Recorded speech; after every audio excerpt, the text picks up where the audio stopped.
With 87 wedding guests watching, my parents looked at my 4-year-old son and said, "You don't belong here. You're proof of her failure." My siblings laughed. My son pulled back in fear. But my fiancé acted immediately. He stood, faced my parents, and what he said made the entire room go silent.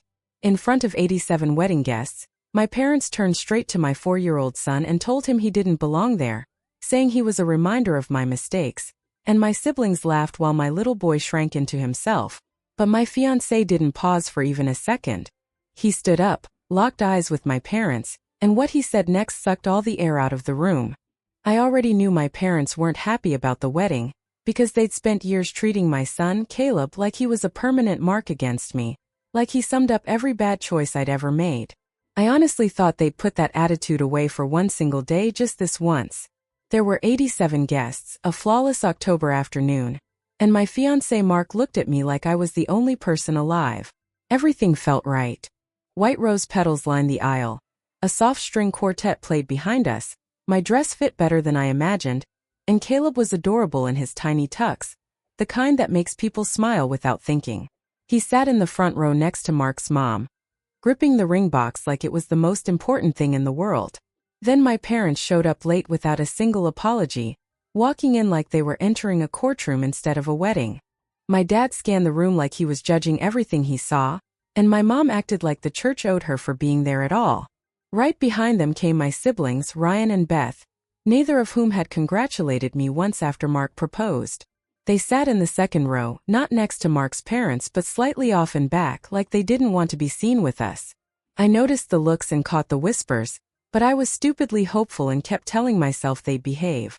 Then the music shifted, the doors opened, and everyone stood as it became time for me to walk down the aisle.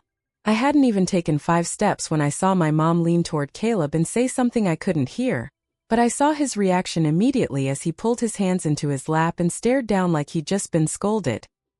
His shoulders dropped, and when we locked eyes for a brief second, he didn't smile the way he had before.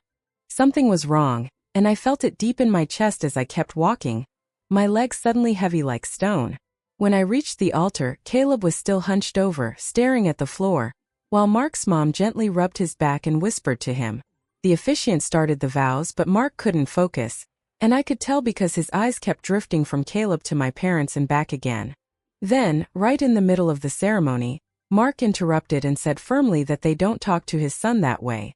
The room went completely silent, the officiant froze, and I heard someone whisper in the back asking what just happened.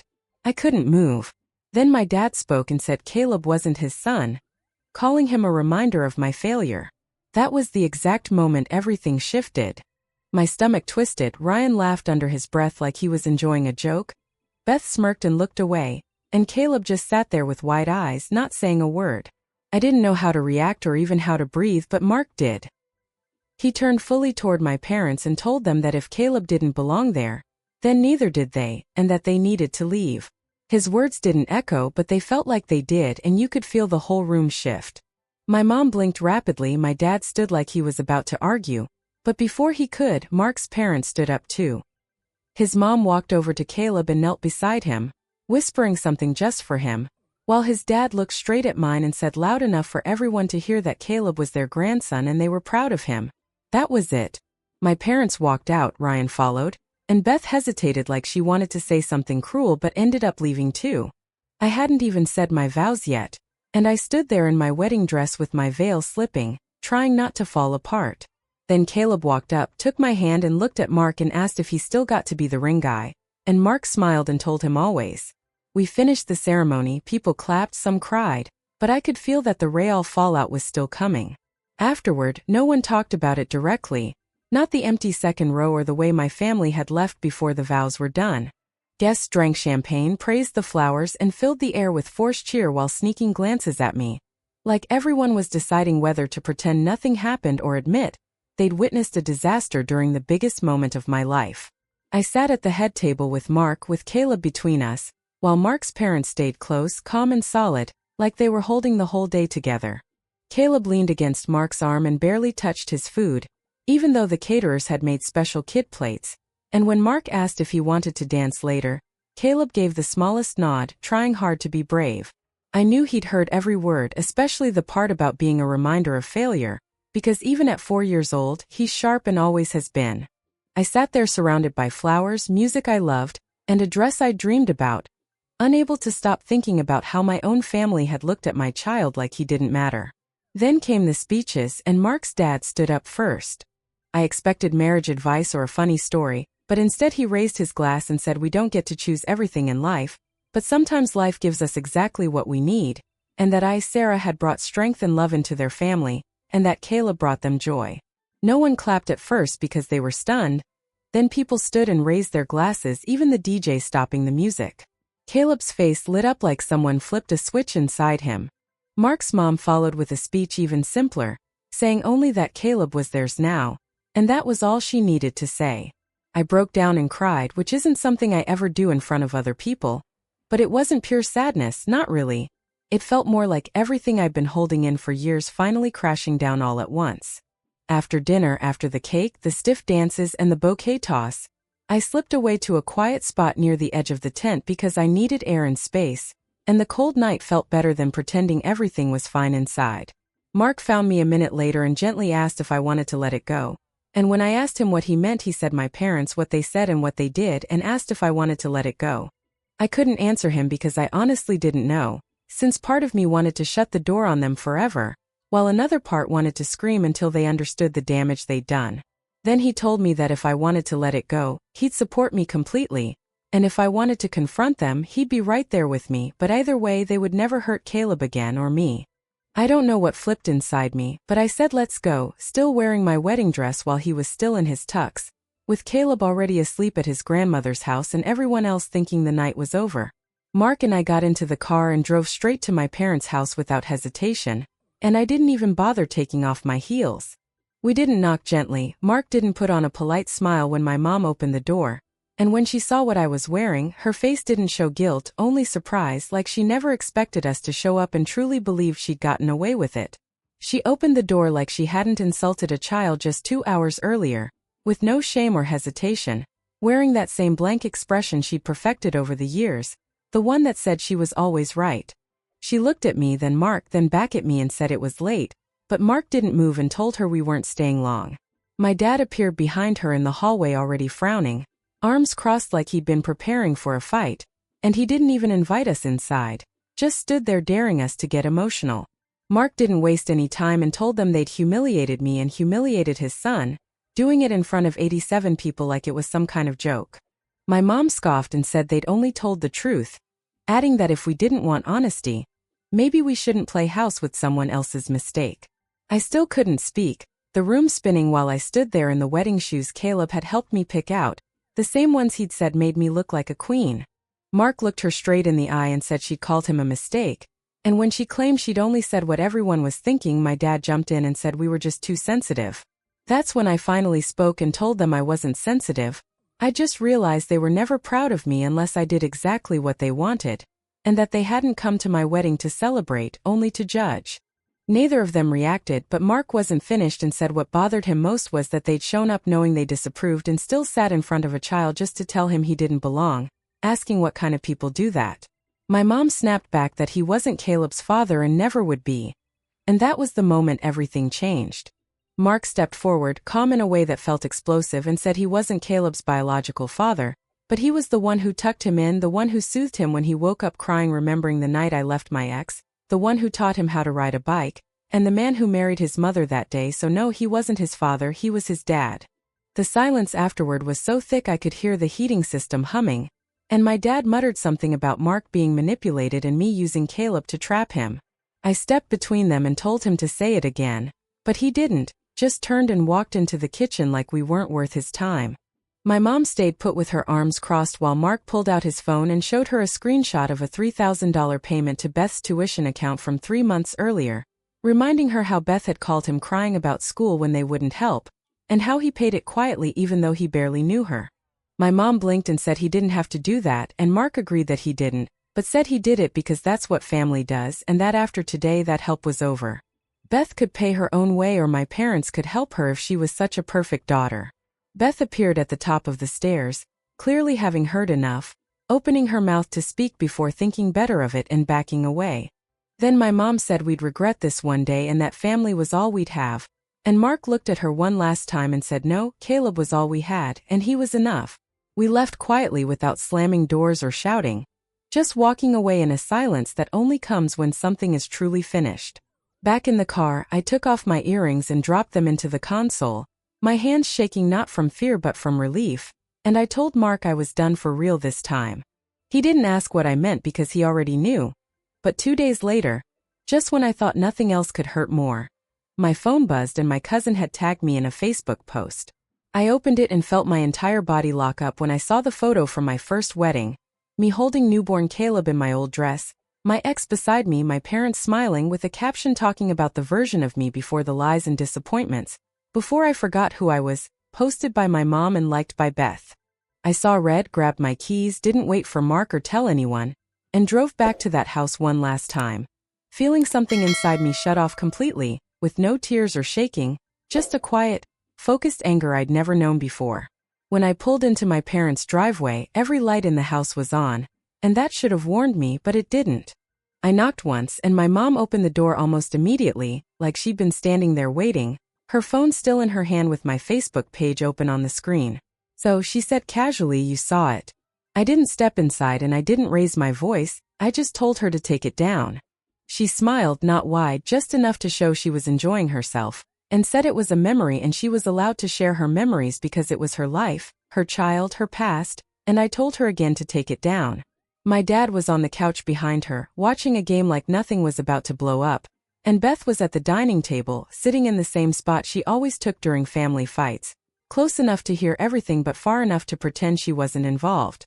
"She's embarrassed," Beth said, like that explained it.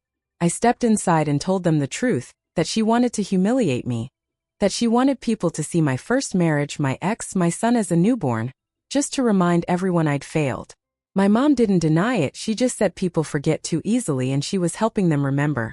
I asked her remember what, that I left a man who cheated on me, that I raised my son alone for 2 years, that I rebuilt my life from nothing, and I asked which part embarrassed her the most.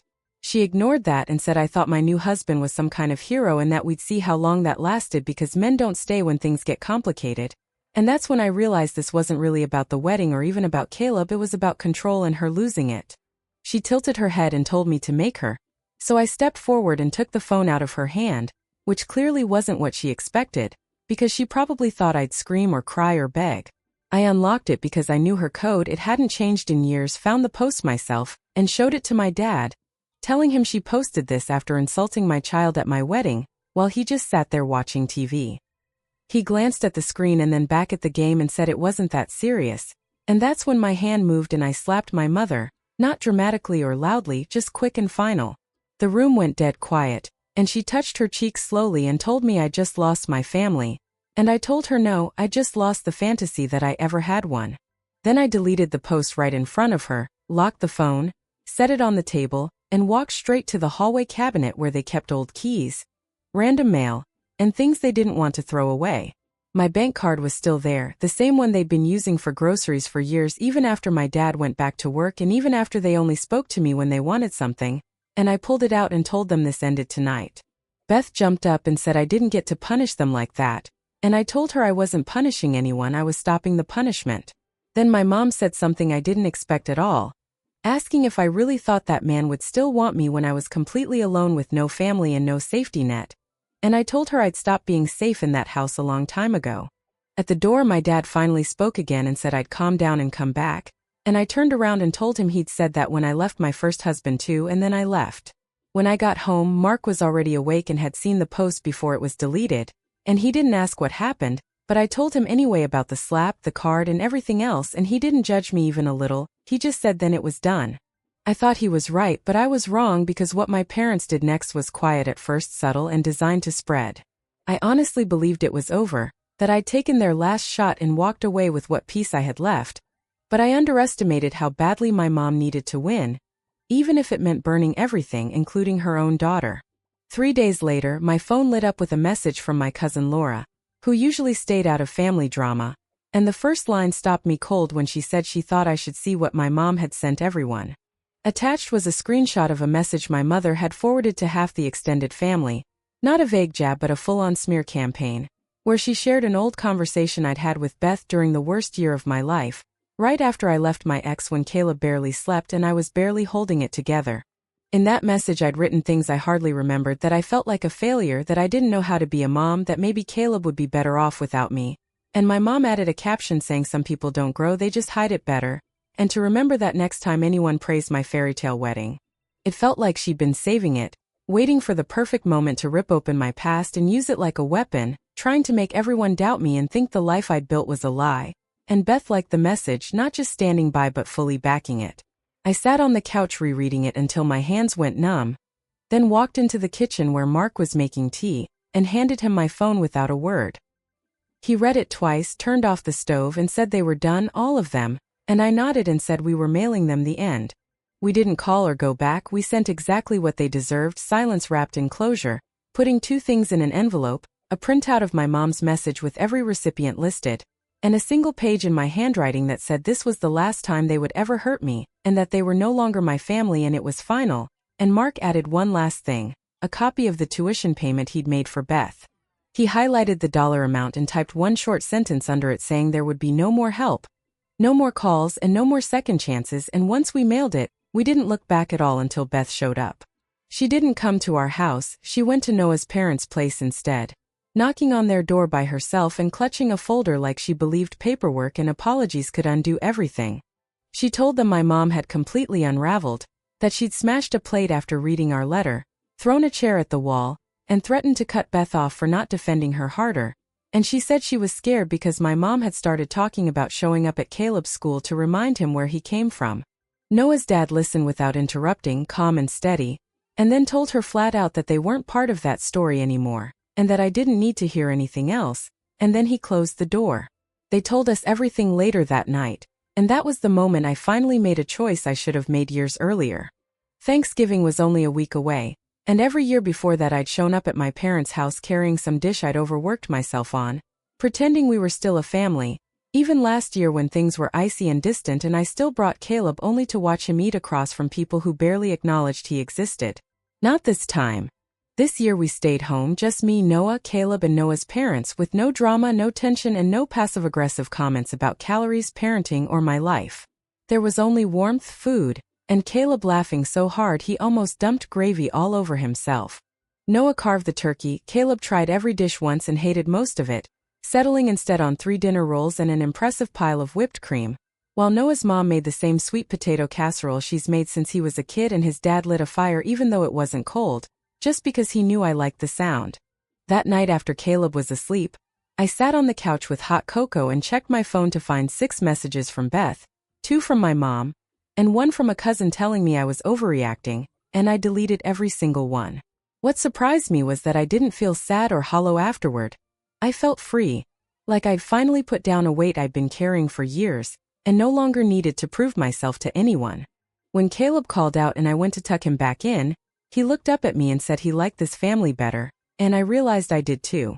That first Thanksgiving without them felt like stepping into sunlight after being underground for years, with no eggshells, no forced smiles, and no tension hanging over the table. Just Caleb laughing over mashed potatoes and Noah teasing his dad about overcooking the turkey. We didn't talk about the past because we didn't need to, and for the first time ever I left a holiday feeling lighter than when I arrived. I expected guilt or regret to sneak in later, but it never did, and Christmas passed with the same quiet happiness as Caleb got a green bike and a matching scarf from Noah's parents, rode in circles until he fell, then came inside laughing with scraped knees while Noah's dad showed him how to patch the scuff and his mom made cocoa. No one raised their voice and no one froze the room with a look. And on New Year's Eve it was just the 3 of us on the couch wrapped in blankets eating popcorn while watching a countdown Caleb didn't understand. And at midnight Noah kissed me and whispered that this year there would be no damage, a promise he's kept. Weeks went by without a word from my parents until a message came from an unknown number that simply said I'd gone too far. And I blocked it immediately, and when a cousin later told me my mom was telling a new version of the story where I was ungrateful, unstable, and controlled by my husband, I realized something had changed because it didn't break me anymore. I didn't feel the need to explain or defend myself, and the silence stayed with no birthdays, no apologies and no signs they missed me, and I didn't miss them either because I was busy living. Noah and I started talking about buying a house with a real yard and a fence where Caleb could run free, and his parents offered to help with the down payment simply because they wanted to and believed in us. One afternoon Caleb ran inside holding a dandelion and told me to make a wish, and when I blew it away and he asked what I wished for, I told him I already had it because I did. I had a son who laughed in his sleep and believed in wishes, a husband who never flinched when things got ugly and chose us every single time, and in-laws who loved me like I was theirs, and for the first time in my life I wasn't begging anyone to love me. I never heard from Beth again after her barrage of messages months earlier, and I didn't block her, I just stopped caring, like losing interest in a show you once followed. The final confirmation came in the spring when I saw a wide photo from a friend's wedding showing guests mingling, with me on one side holding Caleb's hand beside Noah and his mom, and my parents on the other sitting stiff and alone with no one near them, and it didn't hurt or sting, it just confirmed what I already knew. That family isn't who raised you but who lifts you, who stays when it matters, and who never makes your child feel small, and for the first time in my entire life I wasn't trying to earn love because I already had more than enough.